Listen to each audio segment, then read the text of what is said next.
안녕하세요. 메리토크 신일섭입니다. 오늘의 주제는 이제 다시 우주다. 달나라로 화성으로 피트 수금지와 목토 천여 명. 수금지와 목토 천여 명이 아직까지 기억나는 거 보면은 어렸을 때 우주에 대한 모든 사람들이 항상 이런 어떤 그 가는 꿈을 마음속에는 갖고 있는 것 같습니다. 그렇죠? 이 별의 이름이 아직도 기억난다는 거는 다른 별로 가고 싶은 인간의 욕망이 누구에게나 있다. 그 욕망을 실현하려고 하는 자가 약간 정신 나간 머스크 같은 사람이 나온 것뿐이죠.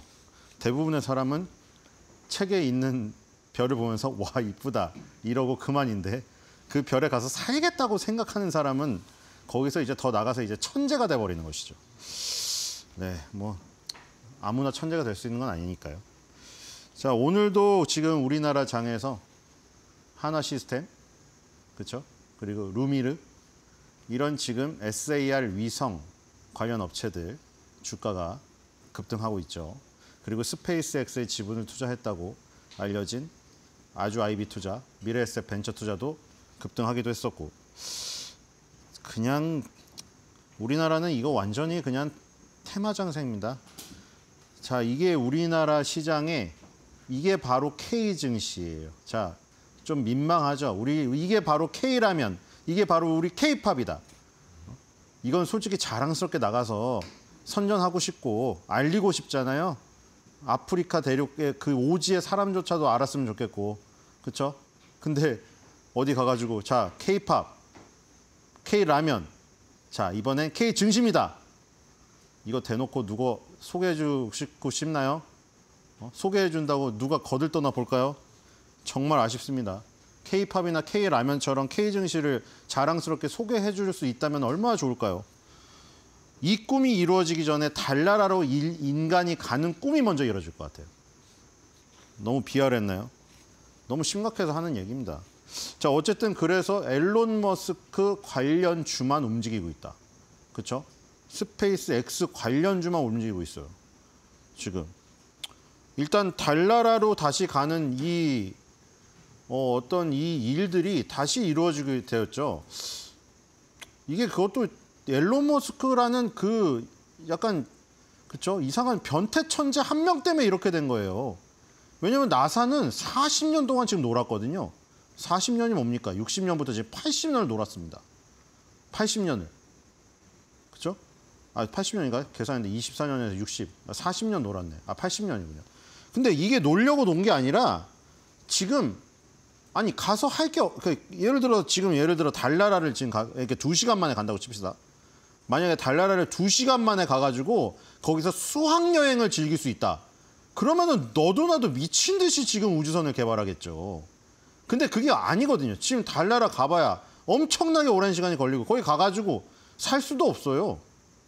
그러니까 냉전시대나 했지. 왜냐면 냉전시대는 왜 그랬냐면 그게 민주주의와 공산주의의 VS의 연장선상이었거든요. 민주주의가 옳은 정치 철학이냐, 공산주의가 옳은 정치 철학이냐, 그게 맞붙는 가운데 사람들을 설득하기 위해서는 모든 것이 앞서서 상대를 짓밟는 모습을 보여줘야 됐거든요. 그게 미국하고 소련이었고, 그러니까 우주선을 누가 먼저 쏘는지, 그리고 유인 우주선을 쏴가지고 누가 먼저 달에 착륙을 하는지, 이게 결국에는 공산주의냐 민주주의냐를 가르는 하나의 요소였기 때문에 천문학적인 돈이 들고 가서 살 수도 없는 공간이지만 보여주기식으로 했단 말이죠. 보여주기식으로. 근데 그게 이제 미국의 승리로 끝나고 나서 그다음에 소련이 해체가 되고 나서는 더 이상 할 필요가 없는 거죠. 그 많은 돈을 들여가지고 거기 가는 게 아무 의미가 없는 거예요. 그러니까 그 당시에는 소련이 모든 거를 먼저 첫 방을 가져갔습니다. 첫 방을 모두 가져갔습니다. 뭐냐면은 일단 먼저 물체를 지구 밖으로 쏘아 올린 것도 소련이 첫 번째였고요. 그리고 우주선을 쏘아 올린 것도 첫 번째였고 달을 간 것도 소련이 먼저예요.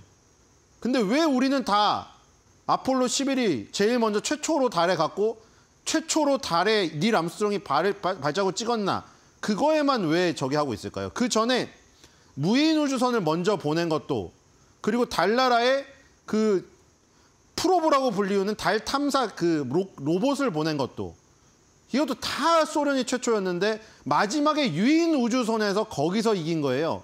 아폴로 1부터 쏴가지고 계속 실패를 하다가 11에서 성공한 게 소련보다 먼저 성공해버린 거죠. 그래서 여기 루나 9이 제일 먼저 착륙한 이 지금 무인 우주선이고요. 그다음에 여기 소유주라고 있죠. 미국이 먼저 있어요. 근데 이게 유인 우주선이 아니었던 거죠. 유인 우주선이 아폴로 11에서야 이제 달성이 되게 되는 거죠.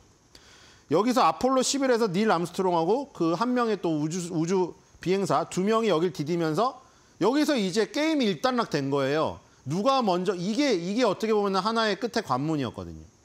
누가 먼저 사람이 달을 밟느냐의 싸움인데 결국에 먼저 선점은 소련이 많이 했는데 여기서 일단락을 지어버린 것이죠. 그리고 이게 케네디의 거의 뭐 대단한 업적 중에 하나고 그 뒤에 안타깝게 지금 누가 범인인지 모르겠지만 암살을 당했죠.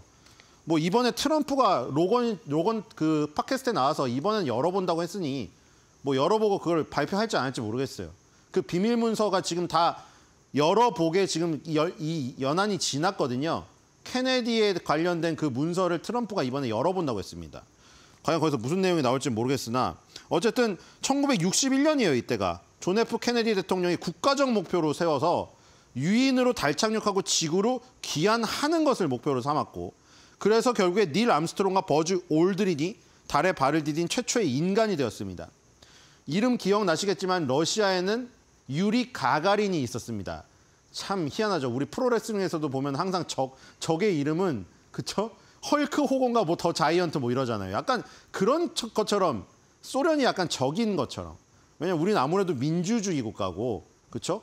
미국과 우리 한편이고 북한과 소련, 중국 이런 러시아 이렇게 구도가 형성되어 있기 때문에 아무래도 마음이 그렇게 가니까 그럴 수도 있는데 가가린이란 이름 자체가 뭔가 빌런 같아요. 저희가 느끼기에는. 러시아는 안 그러겠죠. 러시아 사람들은 안 그러겠죠. 러시아 사람들은 닐 암스트롱이란 이름에서 그걸 느낄지 모르겠지만 저희는 가가린에서 느낍니다. 뭐 사람들마다 틀리겠지만 대부분 그러리라고 생각이 되고요. 뒤로 가겠습니다. 그래서 이때 일단락이 되고 나서 이게 이제 착륙에 성공한 이 비행기들입니다. 우주선들입니다. 이제 나중에 중국도 들어와요. 자, 뒤로 가겠습니다. 나중에 이제 중국, 인도, 이스라엘이 들어오기 시작하죠. 자, 여기서 이제 밖으로 간 거랑 그 성공한 거는 초록색으로 쳐져 있어요. 성공한 게 여기서 멈춰버렸죠. 여기서 멈춰버리고 그 다음에 이제 2015년도나 돼서야 중국, 이스라엘, 인도, 일본 이렇게 등장하기 시작하거든요. 그래서 지금 성공한 게 중국, 인도네요. 그렇죠? 지금 달에 착륙에 성공한 거. 인간이든 어떤 로봇이든 국가가 미국, 소련, 옛 소련, 지금 러시아, 중국, 인도 이렇게 되어 있습니다. 이거밖에 없어요. 뒤로 가보겠습니다. 그 이외에는 아무도 성공하지 못했다. 자, 처음에 이렇게 많은 실패를 거쳐가지고 그 다음에 성공에 들어가게 된 겁니다. 그래서 계속 엎치락 뒤치락 하다가 유인우주선 아폴로 11에서 승기를 박은 거예요. 뒤로 가겠습니다. 자, 그리고 다시 이제 아르테미스 프로젝트가 시작됐습니다. 지금 첫 번째 발사는 성공을 했고요. 근데 첫 번째 발사는 더미를 실었습니다. 인간과 닮은 가짜 인형을 실었어요. 이제 두 번째부터는 유인이 이제 들어가기 시작하는데 드디어 존 F 케네디가 1961년에 그 프로젝트를 한 이후에 거의 80년 만에 이제 다시 아르테미스 프로젝트로 달 유인 프로젝트를 시행합니다. 두 번째 발사 때는 4명의 인간이 타서 갈 거고요. 달 궤도를 비행을 하면서 착륙 지점을 찾을 겁니다. 제일 좋은 최적의 장소를 찾을 거고 세 번째 발사 때는 달에 착륙할 겁니다. 이제 닐 암스트롱 이후에 처음으로. 근데 이제 그런 것들이 다시 가능하게 된 게 냉전 시대가 무너졌는데 왜 가능하게 됐느냐? 바로 앨런 머스크라는 변태 천재가 탄생해서 이런 거예요. 스페이스 X라는 걸 세워가지고 지금 앨런 머스크는 테슬라의 전기차에 저기가 없습니다. 그 목표가 이미 끝났어요. 그 목표는. 이미 목표는 다 달성했잖아. 이미 자기 X에서 언급량이 이 스페이스 X가 테슬라를 제친 지가 몇 년이 됐어요. 트위터에서 X에서 언급하는 그 양이요. 그래서 화성에다가 인류를 이주하는 게 목표이기 때문에 그럼 이제 돈이 굉장히 싸져야 되거든요. 이 옛날에 이제 소비에트 연방, 이 소련에서 만든 이 지금 1957년이죠. 이때 맨 처음 쏟아부었던 것이고 지금 같은 경우에는 이제 위성을 쏘아 올리는데 스타링크를 쏘아 올리고 있죠. 이렇게 펴서 통신을 할 수가 있고요. 지금 뒤늦게 이제 얘네들이 들어오기 시작했잖아요. 프랑스, 인도, 독일, 뭐 영국, 재팬, 차이나 이렇게 들어오는데 자 위성을 굉장히 많이 쏘아 올리고 있습니다. 뒤로 가고 있습니다. 지금 미국이 우주로 발사된 물체체가 5,534개입니다. 러시아가 3,611개고요. 중국이 최근에 많이 쏘고 있습니다. 자 룩셈부르크도 있네요. 자 이런 나라들이 있고요. 위성을 엄청나게 많이 쏘아 올리고 있다. 1957년에 스푸트니크, 아까 그게 1호로 발사된 겁니다. 소련 거. 자, 뒤로 가보겠습니다. 자, 그리고 바로 이거죠. 비용을 급격히 낮췄다는 거. 아까 전에 이제 소유주라는 소련의 이 지금 요 물체가 6,400달러. 이게 지금 이 당시에 6,400달러인가요? 지금 요즘에 그 돈으로 환산을 하면은 1960년대에 나사가 우주 비행사를 달에 착륙시키는데 280억 달러가 들었다고 합니다. 근데 그거를 지금 돈으로 환산하면 2,880억 달러예요. 그러니까 어마어마한 비용이죠. 근데 스페이스X가 나와가지고 처음에 팔콘 시리즈를 쏘고 앙그라, 뭐 팔콘 헤비 하다가 스페이스X에 최근에 스타쉽을 지금 실험하고 있잖아요. 이 스타쉽 비용이 이 60년대의 소유주 비용, 지금 현재 돈으로 환산한 것보다 비용이 무려 97% 저렴하다고 합니다. 대박이죠. 100원에 쏠 거를 지금 3원에 쏘는 거예요. 3원. 그러니까 다시 한번 이제는 가성비가 지금도 절대적인 가성비 비싸지만 이제 예전에 비해 가성비가 워낙 싸졌기 때문에 이게 재사용 로켓 때문이죠. 발사돼서 까맣게 탔던 거를 다시 되돌려서 마치 리와인드 감기처럼 해서 엄마가 아이를 안는 것처럼 딱 집게로 잡는 장면이 포착이 됐잖아요. 트럼프가 그걸 보고 놀랬잖아요. 엄마가 아이를 안는 것 같다고. 그 재사용 로켓이 지금 성공이 되면서 이렇게 비용이 낮아졌어요. 그래서 지금 이 스타쉽, 바로 이 스타쉽이 이제 아르테미스 프로젝트의 두 번째 그 달 궤도 도는 거, 그다음에 세 번째 4명이 달 착륙하는 거에 이제 스타쉽이 들어가게 됩니다. 이게 스페이스X에 스타쉽이 들어갈 거예요. 그렇기 때문에 스페이스X가 지금 아르테미스 프로젝트의 가장 핵심적인 지금 더미를 보낸 거는 로키드 마틴이랑 보잉사에서 만든 로켓을 썼고요. 두 번째 발사, 세 번째 발사는 스타쉽이 출동하게 됩니다. 뒤로 가겠습니다. 자, 그래서 비용을 이렇게 낮췄다는 것을 표현하고 있죠.